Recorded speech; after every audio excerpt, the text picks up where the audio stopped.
Bismillahirrahmanirrahim. Assalamualaikum warahmatullahi wabarakatuh. Di sini saya Nafisa Rizky Aulia dari Prodi Biologi Fakultas Sains dan Teknologi Universitas Islam Sunan Kalijaga. Di sini saya akan mempresentasikan hasil review saya, yaitu buku Islam dan Evolusi, Imam Al-Ghazali dan Paradigma Evolusi Modern, karya Dr. Shoaib Ahmad Malik. Yang pertama adalah identitas buku, yaitu dengan judul buku Islam dan Evolusi, Al-Ghazali dan Paradigma Evolusi Modern. Nama penulis Shoaib Ahmad Malik, tahun terbit 2023, nama penerbit Rening Islam, jumlah halaman 516 halaman, dengan subjek buku Islam dan Sains. Ukuran buku 15 x 23 cm, harga buku Rp140.000 dengan nomor ISBN 97862608259. Selanjutnya adalah profil penulis, yaitu Dr. Shoaib Ahmad Malik, seorang dosen sains dan agama dari Universitas Edinburgh, anggota Dewan Redaksi Jurnal Theology and Science, anggota Komite Eksekutif International Society for Science and Religion, pemimpin redaksi seri buku Islam dan Sains, karya dari Palgrave Macmillan. Karya beliau sebagai seorang penulis adalah Ateisme dan Islam, sebuah wacana kontemporer, tahun 2018, Islam dan Evolusi, Al-Ghazali dan Paradigma Evolution Modern, tahun 2021, yaitu cetakan pertama.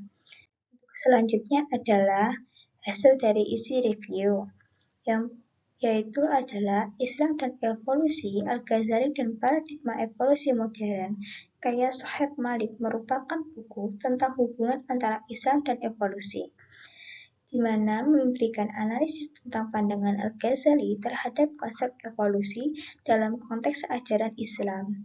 Penulis juga memberikan penekanan khusus pada diskusi tentang teori evolusi dalam konteks pemikiran keagamaan.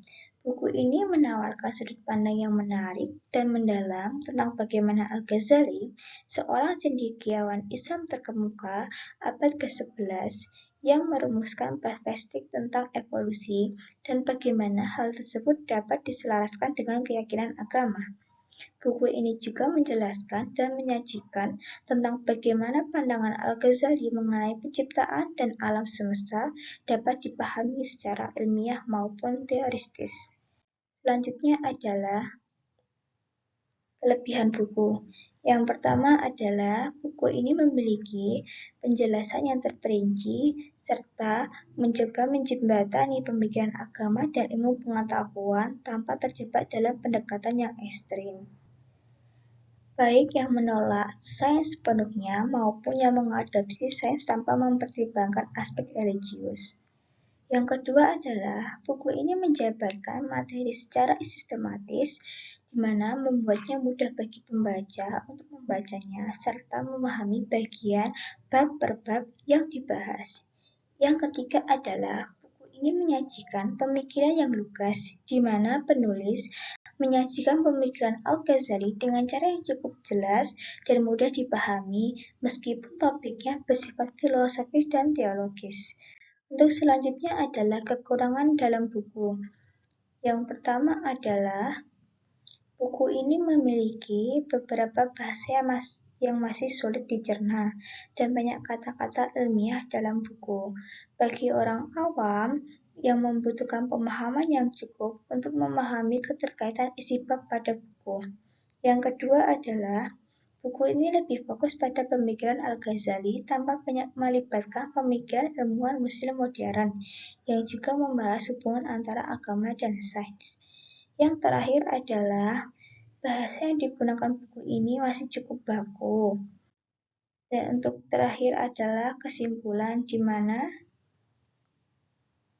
Pada kesimpulan buku ini, yang mana membahas secara mendalam tentang evolusi dan mengintegrasikan interpretasi ayat Al-Quran dan hadis Nabi dengan teori evolusi, dan